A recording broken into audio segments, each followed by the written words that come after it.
Is Israeli Prime Minister Benjamin Netanyahu going all in for total victory? Hi, I'm Hanan Lischinsky. Welcome back to All Israel News, this time not from a mountain with a beautiful view, but just in front of my apartment here in the hills surrounding Jerusalem. And today I'll try to give an overview of an issue that I think has kind of flown under the radar in the last couple of weeks. Over the past couple of weeks, we've seen unusual, exceptionally aggressive actions by Israel across several fronts, and I'll go into and wonder together with you if maybe we're seeing the start of a new Israeli policy here. Over the past months, Prime Minister Benjamin Netanyahu has promised total victory several times, and he's been ridiculed for it in Israel and outside, but maybe he's now truly going for it. Now, I'm talking about actions mainly by the IDF, by the Israeli army, across four main fronts, the four main fronts that are active at this moment, which are Lebanon and Syria in the north, Samaria, so the northern part of the West Bank, and the Gaza Strip. Now, to talk about this, it's important to know that while internationally Netanyahu is seen as a war monger, sometimes as a hawk, and he's himself always tried to maintain the image of a security guy, security first, but within Israel, both his supporters as well as his detractors often describe him as someone who is much too hesitant. He's a very cautious, very deliberate actor, and he's often being criticized for being reactionary in the sense that he's not being proactive, but he prefers to let situations develop as long as he can without trying to take decisive action and then take the course that is best for him. This is how he's stayed in power so long. He's a very cautious, extremely savvy politician with lots of experience. But in Israel, there were always people, even on the right wing, even among his supporters, who've maintained that he's not a war leader and he's not taking decisive action ever, really. And just some examples of this over the last couple of months include domestic criticism of Netanyahu, that he had the opportunity, for example, to eliminate Yahya Sinwar, the killed Hamas leader.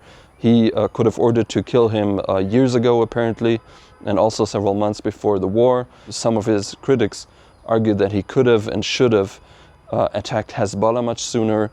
Apparently, Israel had the intelligence and the capabilities of taking out its leader, Hassan Nasrallah, which in the end it did, but again, very late in the war. And so in this way, there are several more examples of Netanyahu being criticized for being cautious and hesitant. However, over the last couple of months, especially the last couple of weeks, the IDF has really worked on and started publishing the results of its investigations into the failures in the years leading up to, and especially the hours leading up to October 7, as well as its reaction, the lack in control of command, the failures in the battles, and so on. And Defense Minister Katz last week mentioned that one of the main conclusions that one of the most high-ranking military intelligence commanders told Katz, the defense minister, one of these conclusions was that Israel can, in the future, never again allow extremist organizations, extremist terror groups to establish themselves on their border, and it will be the new policy to strike and attack them immediately wherever they are on Israel's border.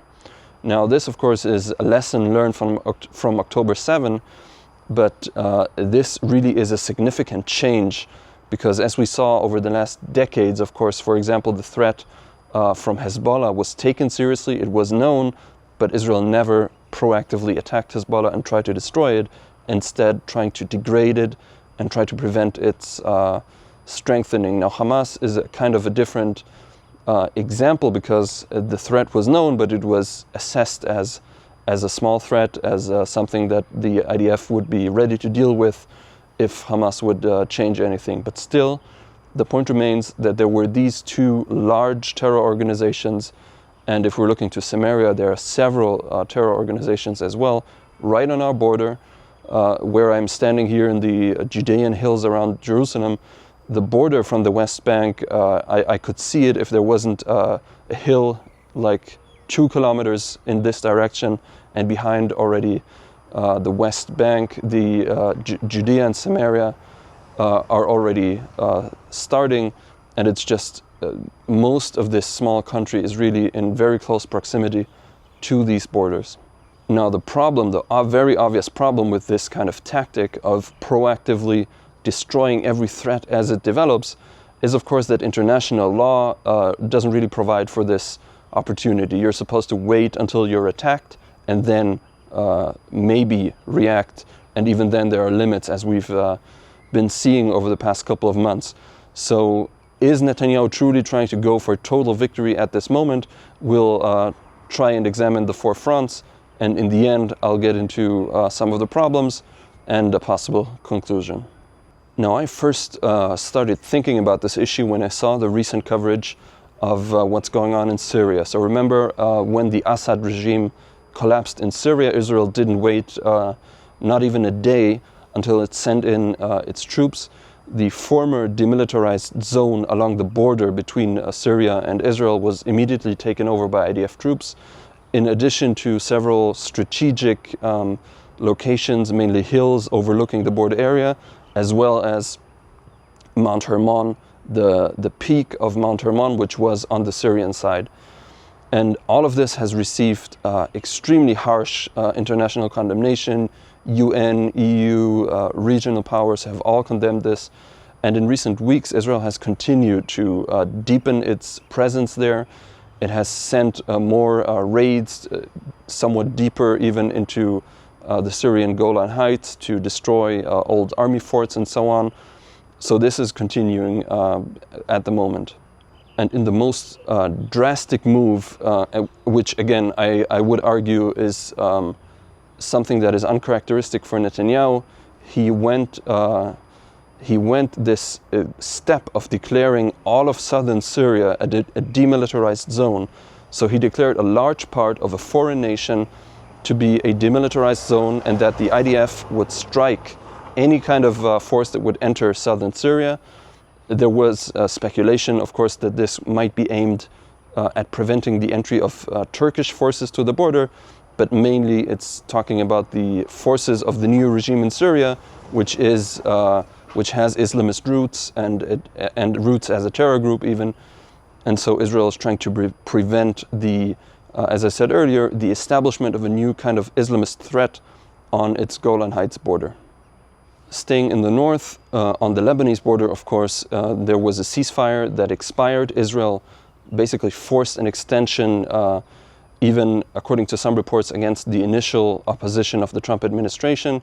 And then when the second ceasefire expired, Israel stayed in 5 strategic places, again, hills that are overlooking the border area, enabling the IDF to strike any kind of Hezbollah activity that might try to approach the Israeli border and might try to come back into southern Lebanon. And again, Israel just declared, a military source declared last week, that the IDF would strike any kind of Hezbollah presence or activity that will try to reestablish itself in southern Lebanon. So across a broad, as we saw in Syria, across a broad strip of at least 10 kilometers from the Israeli border, Israel declared it will strike anything that it perceives as a threat for its security. So if we're moving south, the next front is Samaria, so the northern part of the West Bank, basically the part that is north of Jerusalem. And here the IDF has been operating for months at this point, but especially with a particular intensity in the last couple of weeks against local terror groups there.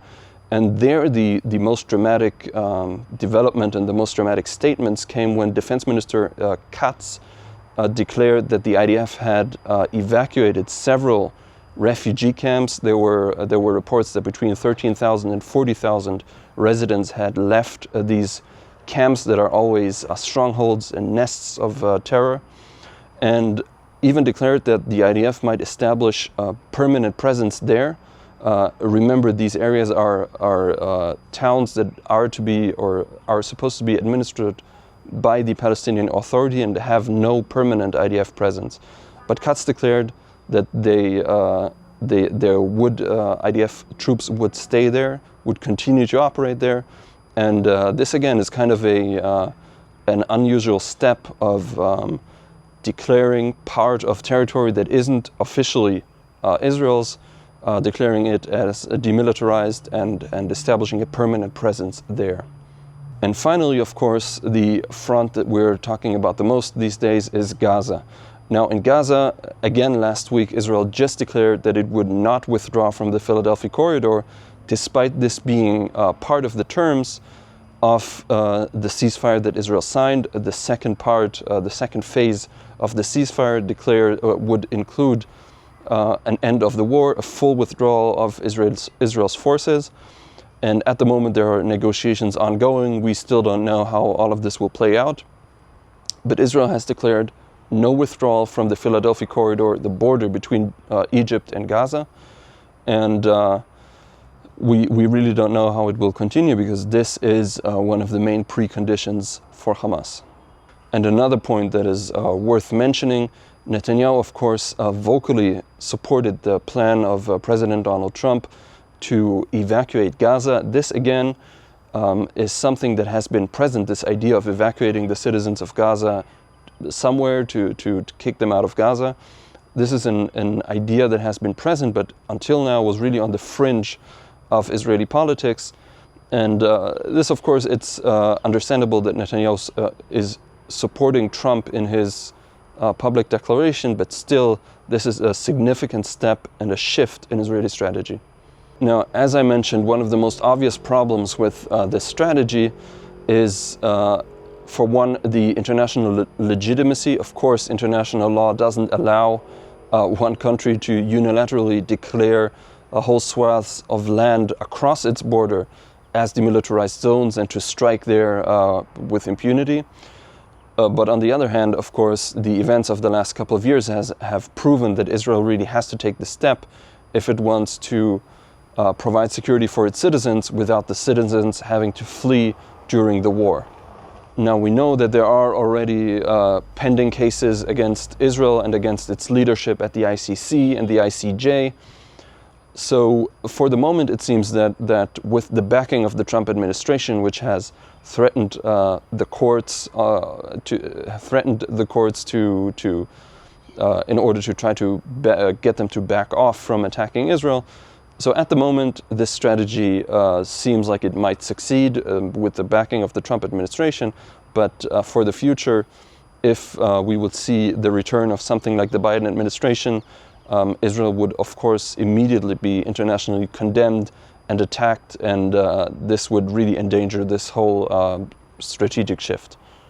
And just the last point that is worth mentioning here, we're trying to see the situation realistically, of course, but it's worth mentioning that in Lebanon and in Syria, there are new governments, there are governments that there is at least a realistic hope, only a hope, that they could act in a way that would benefit Israel. For example, in Lebanon, the new government is talking about what might amount to the disarmament of Hezbollah, but if Israel keeps striking in Lebanon and keeps staying in Lebanese territory, it might derail efforts and it might unite Lebanon against Israel. Something similar is happening in Syria, where the president, despite his Islamist terrorist past, has been trying to sound more conciliatory notes, has declared that the new Syria will not be a threat to Israel. Now, of course, obviously Israel doesn't believe that, but if there is a small chance that these governments would want to make peace with Israel, the Israeli actions are at least detrimental to that. And of course, as well, the international community is criticizing Israel already for ruining its chances, as they say, for peace with these new governments.